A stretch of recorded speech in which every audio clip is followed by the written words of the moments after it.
Greetings and salutations, Focus Up family. Welcome to the May 3rd, 2025 installment of the Focus Up Show. We thank you for tuning in with us live every Saturday morning at 9 a.m. on YouTube and various other platforms, or catching up with us on replay. We ask that you click that like, that subscribe, that bell, and share to support and maintain your weekly Focus Up fix. I am Mr. Nice Guy. Nice as in the word saint spelled backwards. And today, my co-hosts are the lovely First Lady J. We got brother Afro Agnostics, who's going to be doing a show with me after this called Objective Deconstruction. We're going to be talking about a few things, and then we got Mr. Floyd X. We're going to be talking about Black liberation without oh, you know what? I messed that up. It should be LGBTQ. I think I fixed it on the meme. And then the question was, can God be good? Because they argue, if God's all powerful and all knowing, can God be good based on everything that happens? So we're gonna have that debate. This is one of these debates that me and him had a long time ago. So we're gonna do it. Mr. Floyd X, the boss man, what's going on with you, sir? What up? Just chilling, dealing with some allergy stuff, and then them damn Lakers lost or they out of the playoffs, and it's been a bad week for me, but I'll be all right. First Lady J, what is going on with you, sister? Another day on Earth. Greatly appreciate to be here again. Looking forward to what the show brings today and my complete weekend. What's happening there, brother Mark Cram Carm the Sixth? Brother Afro Agnostics, how you doing this? It's morning for us, but it might be afternoon for you. Yeah, correct. Afternoon. I'm chilling, man. Looking forward to the discussion later. And I hope we have some time to look some things up because I'm, not as prepared as I like, but hey, that's cool. That's cool. Yeah. We're gonna wing it. We'll be more prepared going forward. This show will fit in the cracks. We're not taking away, spin that back and being politics, but this is another one of the Focus Up family joints. But that having been said, let's get to the get. First up, we're gonna talk about Lupus Awareness Month. This May is Lupus Awareness Month, as my picture shows. May is Lupus Awareness, and we're gonna have the lovely First Lady J give us a little bit of education about that. Yes, I'm just gonna give you a little education about lupus. I am a lupus patient. I do have lupus. Lupus is an autoimmune disease, which causes the immune system to believe that our body has like foreign tissues, so it pretty much like attacks our body. Lupus, there's no cure for lupus. Lupus is a very serious disease. There are like two main popular ones: the discoid lupus that pretty much attacks the skin, and the systemic lupus is the lupus that I have, more popular. It's SLE. It not only attacks our skin, but it attacks our organs as well. If you see people with like butterfly rashes and things of that nature on their face, don't make fun of them, because more than likely they may have lupus. If their hair is shedding, a lot comes with lupus. People don't understand we can be perfectly fine today and down tomorrow because it attacks our tissues, it attacks our muscles, our joints, and it even can affect our kidneys, our hearts, lungs, and our brains. And like I said, there's no cure for it, but there's medication to treat lupus. I honestly, the 14 years that I've been diagnosed with lupus, I do not take the medication. That's by choice. How they give you something that's good for one thing but bad for other things. So I just like do my own research. I'm an advocate for my own body. There are so many symptoms with lupus. Lupus is like really a tough disease to treat because one, they don't really know where it stems from, but there's so many different symptoms to where you may think it's one diagnosis, but it's actually lupus. Like for myself, when I got diagnosed with it, they did what's called 4 out of 11 rule. They went by 4 symptoms that I have. The lupus didn't show up until my blood work till like 4 years later. And that's what we mean by it's like a hard disease to treat. It causes us to be tired at times, just out of nowhere. Like I said, you could just be having a perfectly good day, and then all of a sudden, it just onset hits you. Your body just feel like there's something foreign there, and just starts attacking you. Next week, I will elaborate a little bit more because May 10th is actually Lupus Day. Let me ask you something, First Lady J. Is you said that you were diagnosed 14 years ago, correct? Yes. So is this something that develops over the course of time? Is this something that you're born with? Is this, It's not necessarily something that you're born with. It mostly attacks the Asian and the blacks, especially the women, around age. I want to say around 14 to 44. You can it attacks you. No, um, it's not something that you're born with. It just develops. Can't even say that it's hereditary. For me, I was all of a sudden my elbows locked. Like I was just like this. I couldn't open them whatsoever. I had fluid on my elbows. And like I said, even with me right now, the doctors call me a difficult case because lupus hasn't showed up in my blood for like 4 years, but I may have some of the symptoms and some of the things that I learned. You know how they say you are what you eat. I learned certain foods that trigger my joints to ache. So me personally, I'm starting to feel like lupus is more of a food allergy for me because I don't get the butterfly rashes. My hair does not shed. I don't have ulcers in my mouth. I don't have ulcers in my nose. And I'm grateful. I've never been hospitalized for the lupus. And I'm not bragging. I'm just saying that I pay attention to my body and the things. Like I have some distant relatives that have lupus, and I kept saying, do not take that Plaquenil. If I were you, I would not. They're like, because I was like, I think Plaquenil is what causes people hairs to shed. It causes your vision to get impaired, and you end up wearing glasses. And I'm not talking about reading glasses. Everything I told my cousins that I believe the medication, and that's the user friendly medication. I promise you, they're on dialysis right now. Their hair shed. They're on steroids. That I was like, sometimes, even though doctors are prescribing stuff and they put stuff out there, we have to pay attention to our own bodies. And so I was like addicted to shrimp and oxtails, things that were high in crystals. So it was making my joints ache, making all the inflammatory, pop up or whatnot. So I don't have to worry about going to get my vision checked every 6 months because I'm not taking the medication. Oh, and my last visit this week, the doctor said, you know what? I'm going to stop trying to push it on you because you're doing better than all of my lupus patients and they're on medication. And Wow. that's my point, that you have to do your own research for yourself and on yourself, and especially by them not being no cure for it. The first thing they tried to give me was a medication that they used to use for breast cancer patients, and guess one of the main side effects was it would blow your kidneys out. And I was like, no. And when they first diagnosed me, I went for a second opinion because I didn't like how the doctor diagnosed me. She said, I'm just going to call this lupus. Yes, I did have 4 out of the 11 symptoms of it, but when they drew my blood, there's a test called double-stranded DNA. That's the main test that they test for to see if you had lupus. They took 19 tubes of blood from me. Dang. Run just to do a whole lupus panel. They don't do it now, but during that time, that's how many tubes, and it came back negative.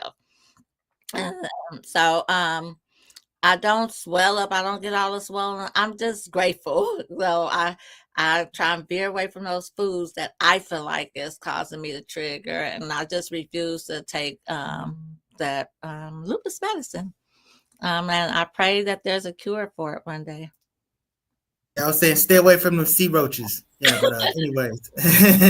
So you got any questions or anything about to add to this Afro Agnostics? I mean, I just more. I did have a question around the Lady J. Is she a part of? I mean, First Lady, are you a part of?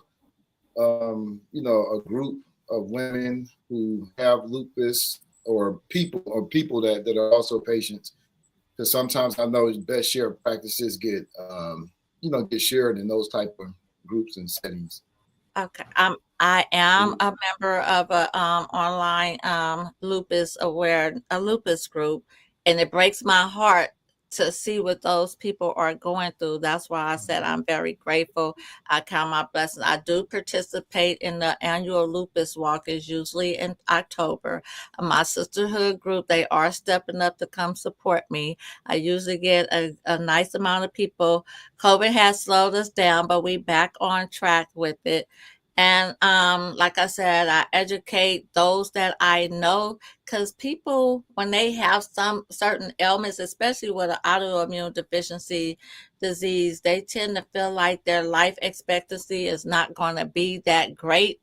And then when you surround yourself with people that are going through the things that you are going through, that becomes more emotional support for everyone. And so if you guys could just only imagine what I hear and what I read up in those group, and just to know that I'm the opposite, but yet I Yeah. have the same thing they have. Man. It just like breaks my heart. I mean, and it's just different cultures, different races, and we're all like one family in that group. But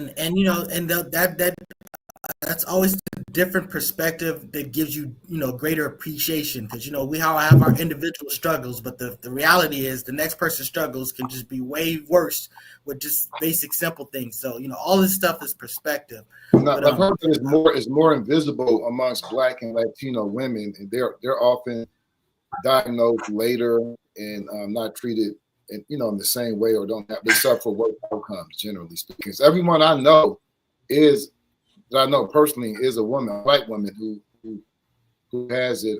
Except, I don't really know Trick Daddy, but he's a celebrity, but he's the only. Tony Braxton has it. Nick Cannon has it. Michael Jackson supposedly had it, but more so the discoid one, the one that affects your skin real bad. What's his name? The dark skinned brother, the artist. It's not Silk. Yes. Seal. Has it as well. So, a lot of times, probably growing up as kids, we thought things were wrong with people face, but all the time it may have been lupus. And now, Seal also, that's a cultural disfiguration. I want to add that when we talk about Seal. What's going on with Seal's face? I mean, lupus may be a factor, but that's sort of like those scarring and stuff like that. That's like a cultural thing that they do, from where he's from. Understood.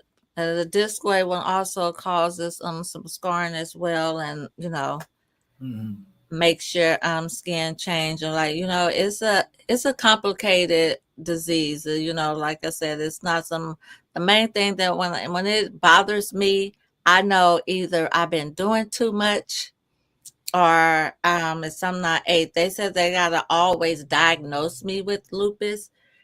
Because it has shown up in my blood before, but it's like never super high. And then they go by the old school rules, but what they can't do is make me take that medication. None of it. I feel like I'm doing better without it. Well, we're glad that you're doing better, and we want to spread awareness about this thing. You have these symptoms, go get checked out, network, talk to other people that are dealing with, what you're dealing with, to give you some perspective, and so maybe you can be the one that's offering encouragement to somebody else. But that having been said, let's talk about that very unfortunate thing to a whole nother unfortunate thing, talking about these Lakers. Normally we do an RIP segment at the very beginning, started off, but we're going to do the RIP segment second today, talking about what happened with the Lakers. Man, Mr. Floyd X, what's up? Man, the Lakers are eliminated. Shout out to LeBron and Luka. That was when they Focus Up shirts the last game. If y'all I got a picture for y'all. That was tight.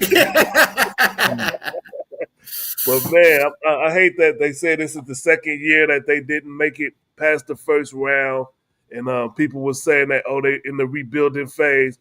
The way they was playing, I thought they was ready. I thought they was about to kill it with these games. I was like, we going all the way, baby. We going all the way. I was in that mind state, but they got eliminated by a better team. That young dude, Anthony Edwards, the Ant-Man, salute to that brother. He did a good job. No, he played bad this last game, but previous games he be killing it. Him and the other players on the team. I'm not real familiar with their team. Julius Randle, the Lakers drafted him. Yeah, So hey, the thing about it is, they were the better team. I mean, the Lakers lost a few of those games by a few points. They definitely need a big man. That's something to be said. But look, the whole Luka trade was always about the future. We'll see how they go from here. One thing that did happen in that game, LeBron suffered an MCL sprain. He had a knee collision with I want to say DaVincio. I'm probably messing up his name, but suffice it to say, he would be sidelined. He wouldn't be playing for like 3 weeks or something like that. No matter what, the Lakers weren't really going to do anything. So, I mean, look, we just lick our wounds, push forward, and see what happens in the offseason. I'm not about to pile on these guys. They played pretty hard, pretty well during the regular season. The better team won, and the reality is, they only won one more game than Minnesota did during the regular season. So let's not act like they just got super. No, man, they lost, man. You know what I call a good loser? A loser, man. I'm not y'all got me. I usually don't watch stuff unless I have, like, when I was living with my cousin. I had a friend that passed away. Unless I have I'm more of a social watcher. But y'all got me back watching the Pistons. And that was heartbreaking, man. That's depression now, man. Like that fourth quarter, 4 seconds on the clock, man. That was, man. Come on, man. That was a heartbreaker. But y'all not alone. So. Hey, as an older person, I always try to tell myself, as a kid, you get like super emotional and bent up over that. I'm like, look, man, these is millionaires playing games. Yep. They're gonna be all right. I'll be fine. You know what I'm saying? You got something to say about this, First Lady Jay? The thing I have to say is good luck next year. We'll try again next year. That's what's up. I got disappointed after the 4th game. I was done. But we still, as far as the West Coast go, we still got the Clippers and we still got the Warriors. How dare you say that? We don't got the Clippers. We don't rock with the Clippers. That's just they get regional all of a sudden, Nah, man. It's Lakers and nothing, man. We don't care about no damn Clippers. The Clippers used to be the little homies, and we was cool with them, but then they fans got to talking all of this crap when they would be better than us in the standings or beating us during the regular season. That was like literally championships for them. But they ain't no championships for them. Ain't gonna be no champions for them. So now, not rooting for the Clippers, Ain't rooting for the Warriors neither. But that having been said, let's talk about, we're going from one sports tragedy to another tragedy, or maybe it's a tragedy. Well, hopefully it'll be turned into a great success. But Shedeur Sanders, son of Deion Sanders, the quarterback of the Colorado, the squad that he did some damage with, and got himself drafted. But he was projected to go a whole lot earlier. Didn't go to like the 5th round, and it was kind of messy.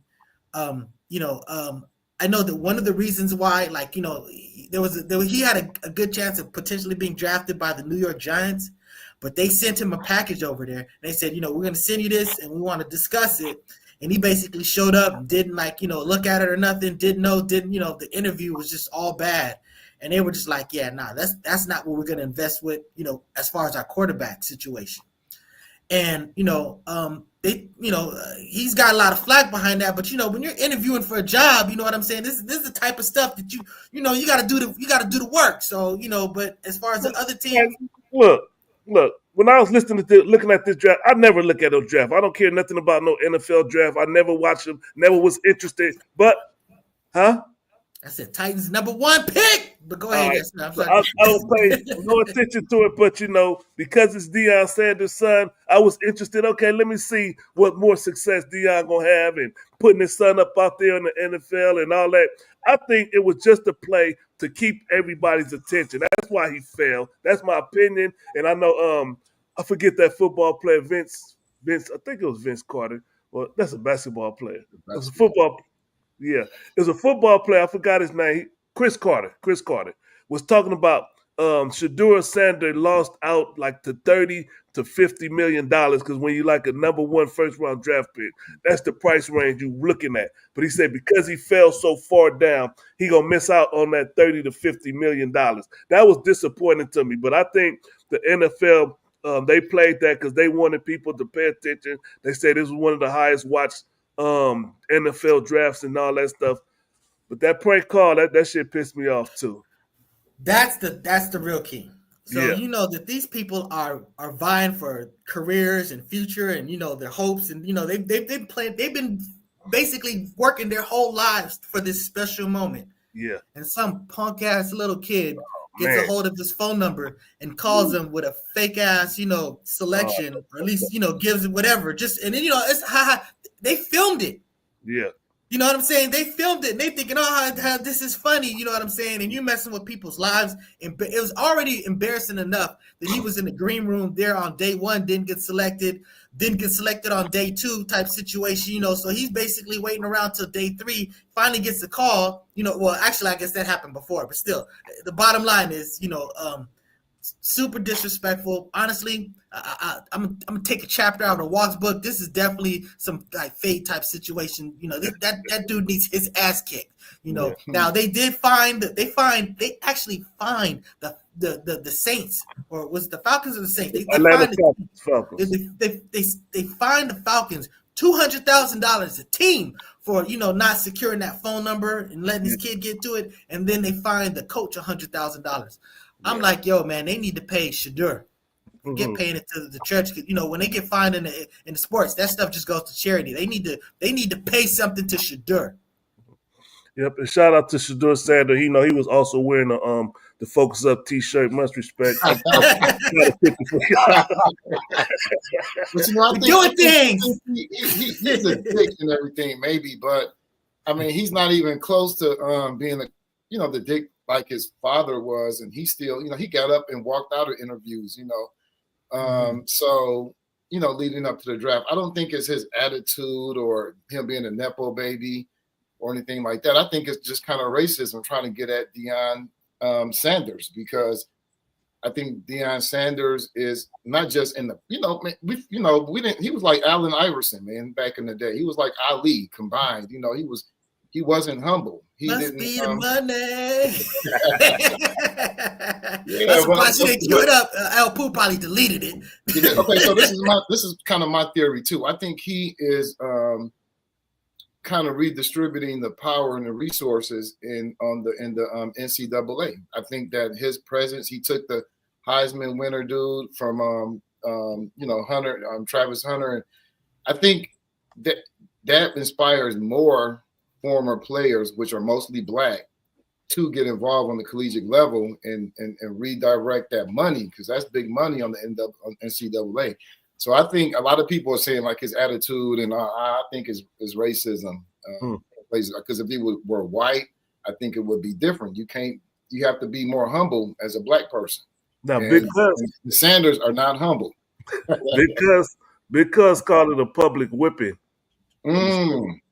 What's the strongest buck? Hey, shout out to my homeboys Sean and KP. They definitely said that they think that this was like a buck breaking type situation, like a humility type situation. Yeah. So what's happening, Corey Zek? It's been a minute, but yeah, the thing about it, he had 30-day ban. The thing about the Deion situation, he was talking about, look, I'm advocating for my son. Nobody said nothing when Archie Manning was advocating for his son, that basically got, he made sure that I forgot which is the one that ended up going to the New York Giants. Eli, going to the, whatever. So it's the same type of situation. Now, I do think he did crap on the Cleveland, saying he didn't want his son to go there, and that's ultimately who did draft him. But the thing is, you just got to turn around. You got to take this and flip it and just be a great success story. Deion was a success as a football player, and honestly, he was a success as a coach. What he did for the HBCUs was great. What he did for Corolla was great. And again, the number 2 draft pick was his guy. You know what I'm saying? So that's what's up. Yeah. So that's amazing. That's some big stuff he's doing, man, and it's amazing to watch. And I'm glad to be here to witness this shit, man, because it's amazing, impressive. First Lady J, you got something to say about this? I think you guys said it all. It was like the prank. It was the prank for me that how I really felt bad for them, but I felt like the Sanders handled it well, better than Mr. Nice Guy would have handled. Yeah, Listen to that's not my worst. That's not my worst. But yeah, I understand. Yeah, no, but yeah, no, this is a problem. He'd have to see me. that.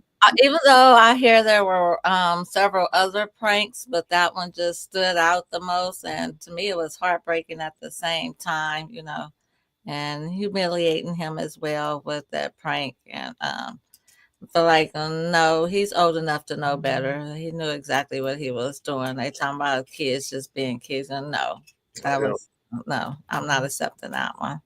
He cost his pops $100,000. Mm-hmm. Ooh, I'm just telling you, if that was my kid, I still be whooping his ass. Yeah. But and you know what? Let's just talk about this before we go to the break. Talk about the Baddies TV series. I've been seeing all these clips about these females fighting, and honestly, to me, it's gut wrenching. I think it's bad culturally for us. It's a bad look. You know what I'm saying? It's just that this promoting this sort of like hostile, sassy, just basically. I want to say it not, masculine. I mean, I guess this is going to some type of roles, but the bottom line is just women cutting up, acting up, fighting. I thought they were just lining them up. I got some quick clips. Let's see these clips, and you get an idea of what we're talking about. I think it mutes us when I play them. This is what.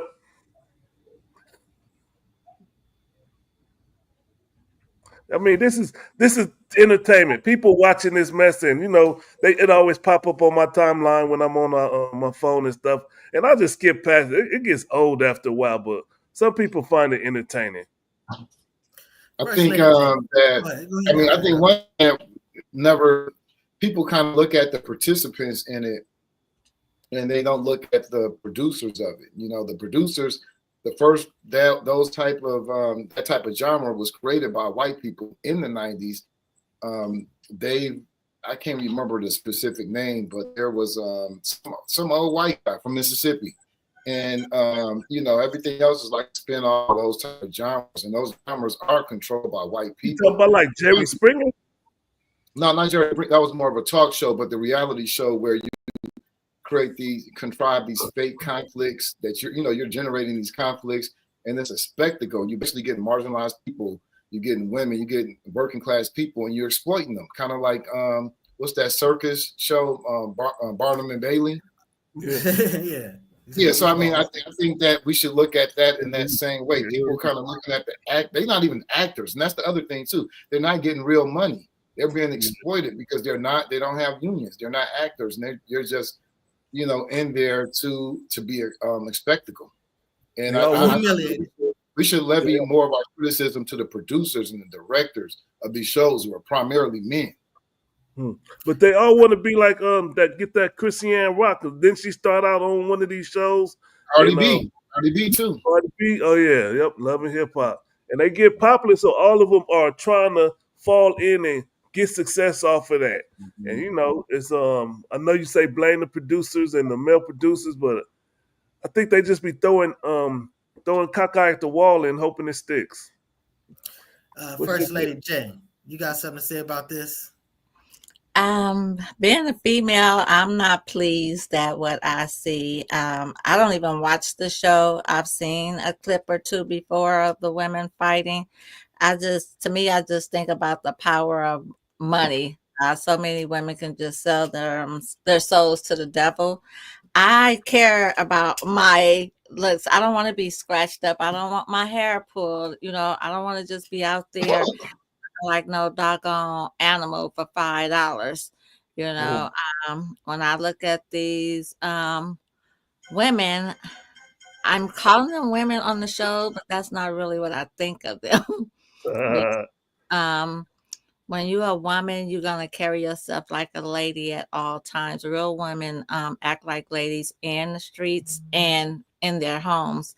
They just acting like, I guess I could fit in the ratchet category to be nice. But who wants to be on there getting their weed pulled out And it's fine. You can't blame the producers. You have to blame them. They're the ones signing up for it.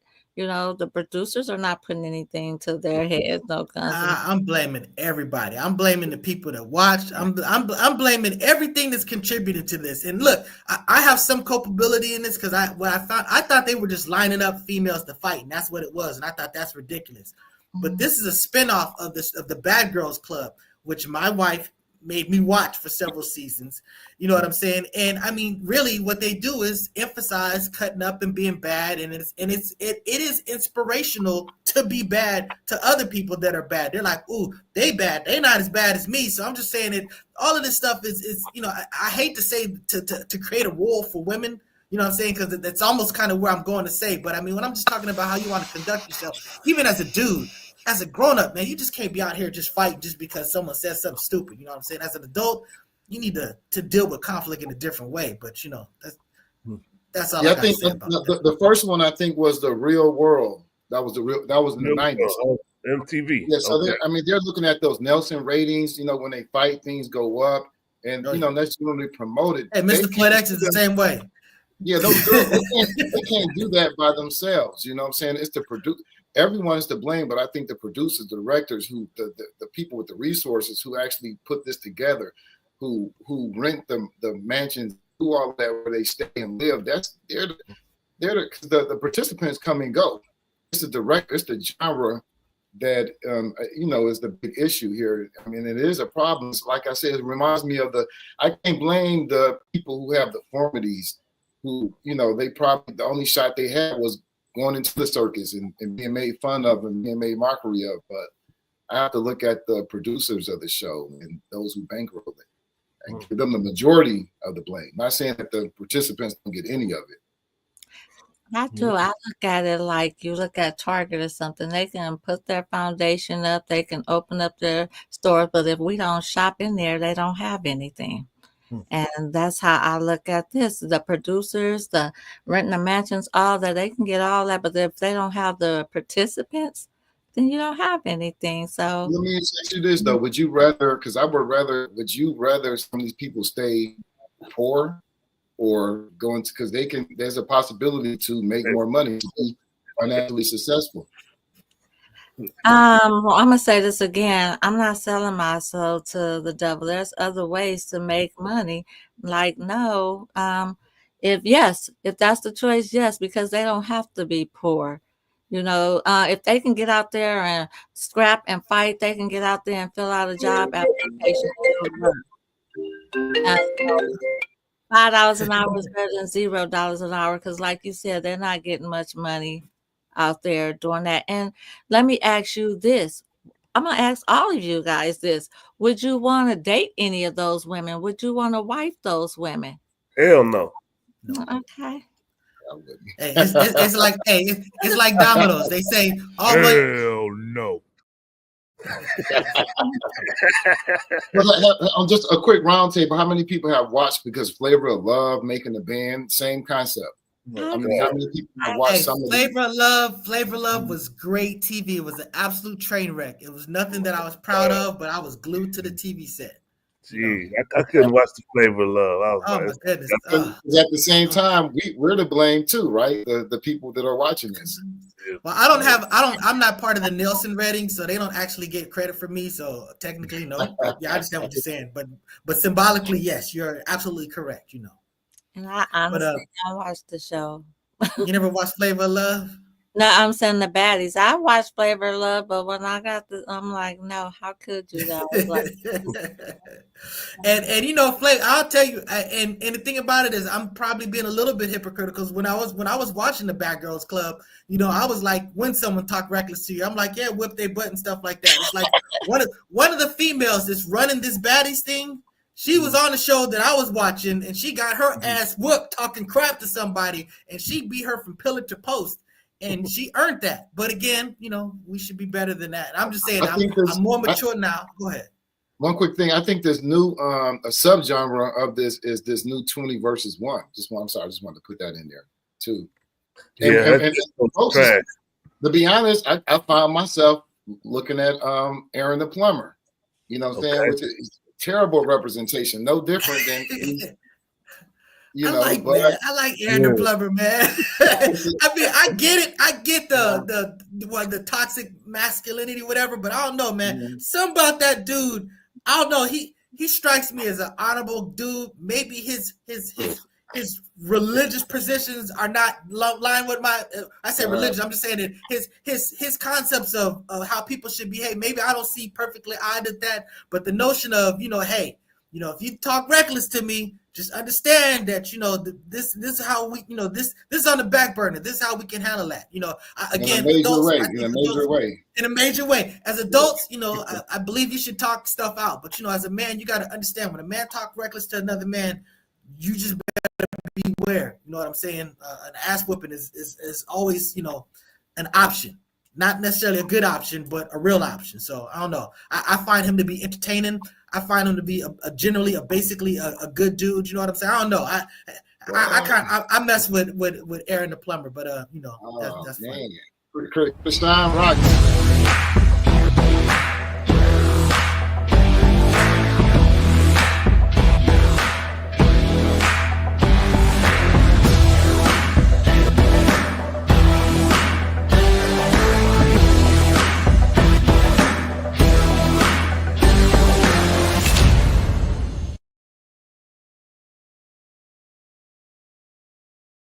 La Brea Trucking for all of your trucking needs. East Coast to West Coast, West Coast to East Coast, North to South, South to West. Call the brother. You need something delivered or told or sent somewhere, call that brother. You saw the phone number at the end of the commercial.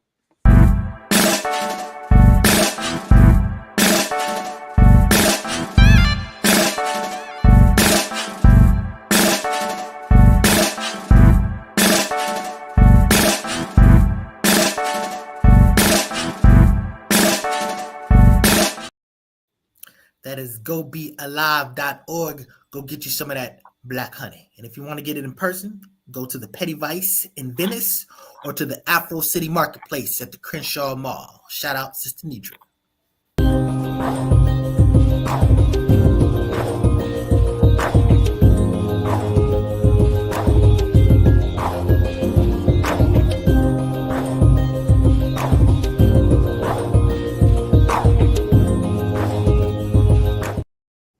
Score Bar and Lounge, 7123 Franklin Boulevard here in Sacramento, California. If you want to go watch some playoff games, even though the Lakers not playing to it, if you want to go watch some playoff games, go to the Score Bar and Lounge. They got some good food, reasonable prices, security. It's a good environment.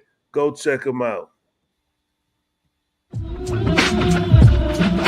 Turn up the dial, it's 10:30. Be back. Spin that back show, all the classics on track. From 79 to 99, we're crossing the gap. Album reviews, little known facts, hip hop intact. Saturday mornings, dive into the history. Samples and stories, old school mysteries. Emerging self-static, Shiraz of TBD. Nola Batapine. Turn it up, let the vinyl spin. 10:30 sharp, where the stories begin. From the golden era. That spin that back, on Saturdays at 10:30 a.m. Not going to be this Saturday, will be next Saturday. And we were talking about possibly doing Nas. But, one thing I didn't bring up is, the people that are not here. So shout out to, first of all, infamous El Poo, who's taking care of some business.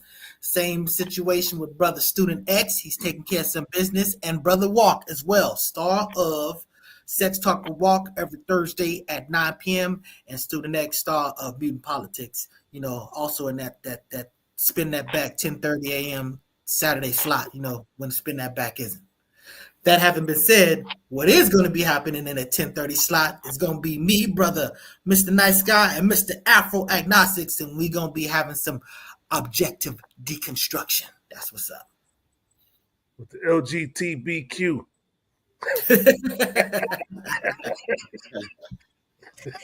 All right, so shout out to Corey Zek. He back. He used to watch us a long time ago. He just came back. Salute to that brother. He said the commercials, the ads have him hyped up. Good to have you back, brother, watching the show. We greatly appreciate your viewership. Mark Quorum, Big Cuz, and then shout out to the Black Sun Rider. Hey man, Kristen, I agree with you on that. She has my sympathy at times. You know what I'm saying? Because it's like, man, but still, I hear what you're saying. We just got to be better. You know what I'm saying? I want everybody to eat, and if that's your hustle, that's your hustle. But I would love to see you parlay that into something, better. Cool. So that having been said, oh man, please tell me you got this video queued up. I mean, if you haven't seen this video, honestly, go see the entirety of that ABC interview with our president. I was trying to get that clip where he was talking about the Declaration of Independence. Oh that my goodness, was dumb as hell. Yeah, I wish I could have got that clip. But I'm gonna play this. Yeah. Sorry, Student X isn't here to defend him, but I can't have a trial, a major trial for every person that came in illegally. We have thousands of murderers that came in. They're going to murder people. They already have murdered people in our country. Right, so we have to get them out, and we have to get them out fast. Really bad guys, but in our country, even bad guys get due process, right? If people come into our country illegally, there's a different standard. These are illegal. They came in illegally. But they get due process. Well, they get a process where we have to get them out. Yeah. Okay, let's talk about the Venezuelans. They get whatever my lawyers say. He had some tattoos that are interpreted that way. But let's move on. Wait a minute. Hey, Terry. He did not have the letter MS13. It says MS13. Yeah, that was Photoshopped. So let me That was Photoshopped. Terry, you can't do that. Hey, they're giving you the big break of a lifetime. You're doing the interview. I picked you because, frankly, I never heard of you, but that's okay. But I picked you, Terry, but you're not being very nice. Idiot. I mean, if you see this picture, Jimmy Kimmel said it best. It looks like something that somebody did with Microsoft Paint. You know what I'm saying? It's like clearly what's on his fingers, that's for real. But the numbers that they put over it, I mean, no one would get tattoos that look like that. You know what I'm saying? Just I mean, it's just an absolute train wreck. Go ahead. No, it just goes to show, like, if he's that gullible about something that's obviously Photoshopped, like, what else is he gullible? I mean, how gullible is he about other things? Like, he's the perfect puppet for the right-wing Christian right puppeteers to use to advance their project, 2025 agenda. I mean, all these executives, they just tell him things. He's just signing it. I mean, honestly, go ahead. I said he would be if he was controllable, but I hear what you're saying. I don't think he's controllable. I'm just saying that I think that the only way that you can get him to do anything is to convince him that it's his idea, or that it's something that would basically line up with something that's his idea. I think that's the only way that you get him to do stuff. Go ahead. Like Ali had a big ego. Angelo Dundee, his trainer, he would say that part of his strategy, he would tell Ali that he saw him do certain things that Ali did not do. You know what I'm saying? so that he can duplicate that. And I think with Trump, all you got to do is give him a statue. He's into the Gulf of America. He's the theatrics, just give him, that's what he really wants, the fame and, the money, the accolades and stuff like that. And he's quite all right with him. I think Steve Bannon and, they just tell him things and he just signs it. He doesn't even read. I'm sure he never even read the Declaration of Independence, which is not. He doesn't read. He doesn't read. He proudly says he doesn't read. That's what he has lawyers for. He said the Declaration of Independence was about unity and love. Nowhere is the word love or unity ever mentioned. Nowhere. That's it, man. It's a divorce contract from England. You know what I'm saying? You're declaring independence from something. You're not unity. You're cleaving away from something. It's literally that's why he always looks like a student that's being forced to give an oral book report on a book they never read, and he's just bullshitting you, and he's just making up stuff, and and it's just like he's just making stuff up. I mean, that's the thing about it. When he is informed, he's good. You know what I'm saying? He can be charming, whatever. But the problem is he freestyles way too much, and that's not his lane. He needs to write his rhymes. Don't just show up at the open mic and just get to spitting. It's just that's not your lane. You know what I'm saying? First Lady J, you got something to say about Mr. Presidente? No, you know, everything is fake to him, so it's nothing to say.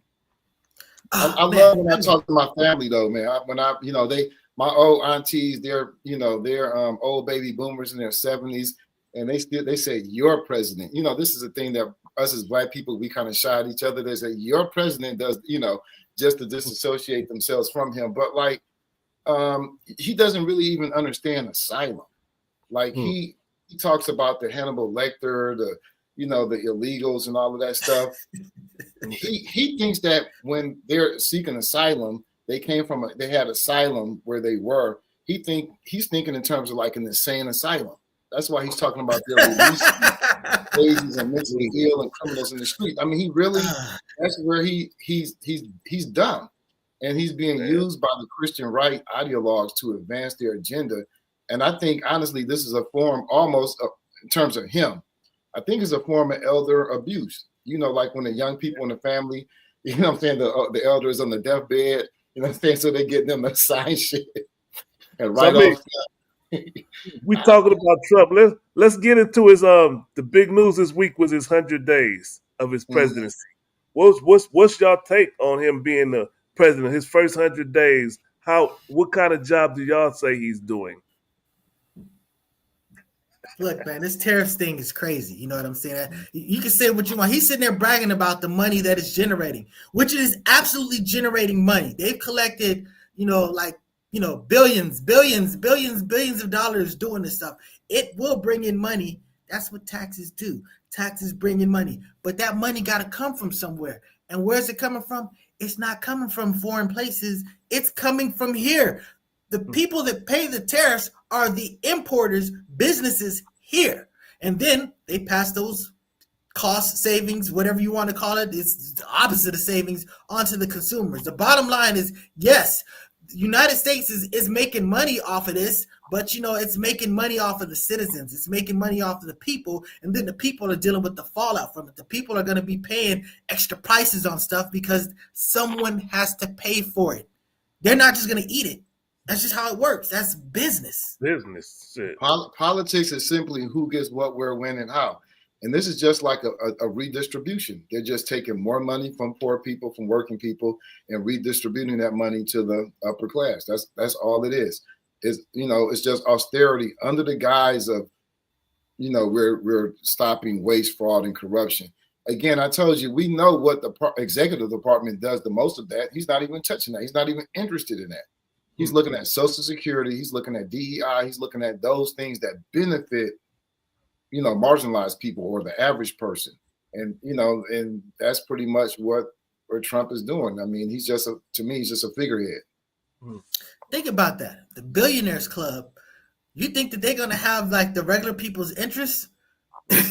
I mean, just on its face, you know what I'm saying? You just, it's man, Yeah. I don't know. Yep. That's Trump. He's already said that he's going to buy. He said he's committed to buying and owning Gaza. Like buying it from who? Man. Who?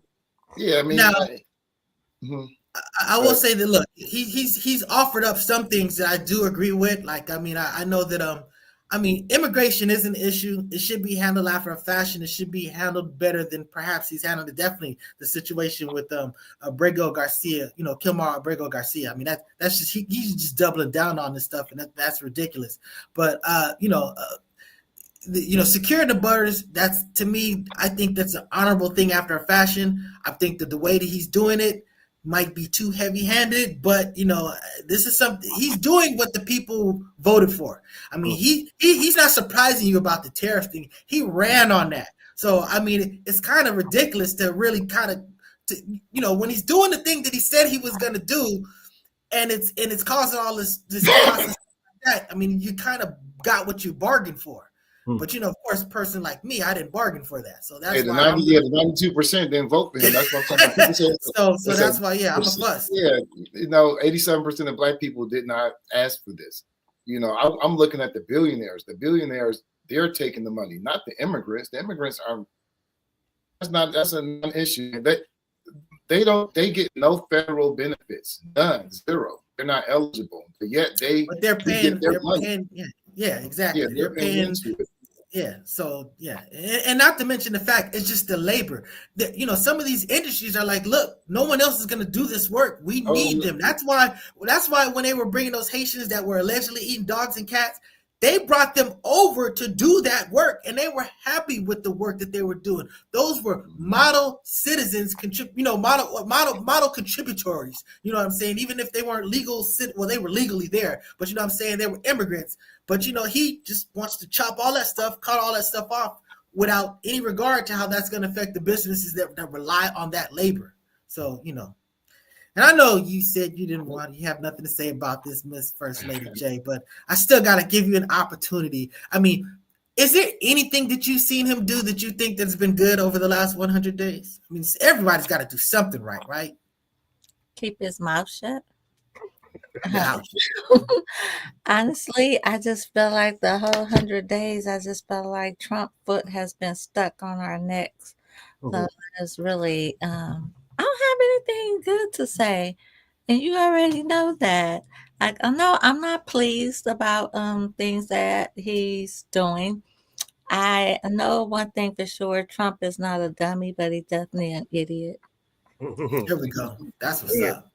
Right, man, we on the fast track the fascism. That's why I have to say, nice guy. I don't want to. I don't want to give him no props because it just gives him legitimacy. Yeah, I agree with you. I agree with you. I agree with crazy ass RFK. His plan around school, as far as making the school, the school day shorter or start later. I think that is supported by science, neurology, and all that. But I'm not gonna give him any public props. Oh yeah, and the dye color thing. I don't know if that's true, but I think it is true. Yeah, I completely rock with that. Just get rid of all of that BS. You know what I'm saying? So again, but like you said, we taking away your credit. Sorry, Student X, and walk in here, so you ain't getting no credit for the Focus Up show today. But that having said, we went from 100 days in the Trump presidency. Let's talk about 100 men versus one silverback gorilla. Now, this has been a phenom that's taken over the internet. I mean, they're talking about on talk shows, talking about podcasts, talking in our social media. You know what I'm saying? It is a humongous debate. I'm shocked that it's fascinated people to the extent that it has. But Brother Afro Agnostic has. You know what? Before I get to your Afro Agnostic, First Lady J, let me just ask you: do you think that 100 in a battle for everything, 100 men versus one silverback gorilla, who do you think is winning? That one silverback is going to knock all of them on their back. Hey, okay, so roundabout. Okay, so Mr. Floyd X, I'm not going to ask you why, but who do you think is winning that in a bloodlusted, type situation? Oh, okay. 100 men will destroy one silverback. Okay, there we go. And Afro Agnostics, you tell me what you think, and then give me your information on it. Let's speak about it. Okay, it depends, and I think that if you ran a scenario 10 times, the men would win most of the time, especially learning from the mistakes of men who didn't win, because it's all about strategy to me. Yeah. See, this is the thing about it. You talk about strategy. The reason why we're the top of the food chain, the reason why we run the planet, we can talk about being in the image of God and stuff like that. That's religious stuff. But the more practical reason is that it's not just our strategy, it's our ability to manipulate and use tools. We not winning no fade with no polar bear. Period. I don't care what you feel about it. You're not winning no fade with no elephant. Period. But we have access to tools. That simple. Wait, I'm laying the groundwork. I'm laying the groundwork, my brother. Give me a moment to flesh it out. Because what I'm saying is that, look, see, the problem with the sheer numbers, when you're talking about a silverback gorilla, it only weighs how much? 100 men weigh so much more. I mean, like literally, if you just dropped 100 men from an airplane, you'd win. You know what I'm saying? On top of the gorilla. It's just, I'm just saying that, you know, that you just have these massive numbers. But the problem about a fight is that, you know, there's only so many things that can be in your actual perimeter. You're not dealing with 100 people punching at the same time or lifting at the same time. What you're talking about is this thing can press 4,000 pounds. This thing, we can't pierce its skin. We can't break its bones. You know what I'm saying? It's just that we can't, the problem is we can't hurt it. So my point is that even the arguments that I've heard, they've been talking about just restraining the thing. You know what I'm saying? And I'm like, restraining the thing is not winning. You know what I'm saying? And all you're doing is giving it time to get it. Choke them out. I want to push back a little bit of it because the simplification that you were saying earlier, because everything has limits and has a tipping point. So the big question is 100 men the tipping point or not? Because I guarantee you, I can get, we can't say MIDGETS. I can get small men. I can get some first graders, 120 first graders.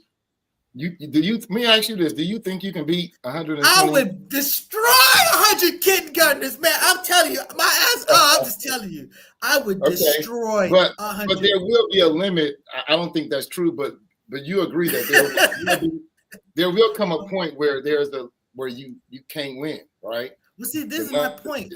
I agree. Well, put it this way: it depends how you're defining winning.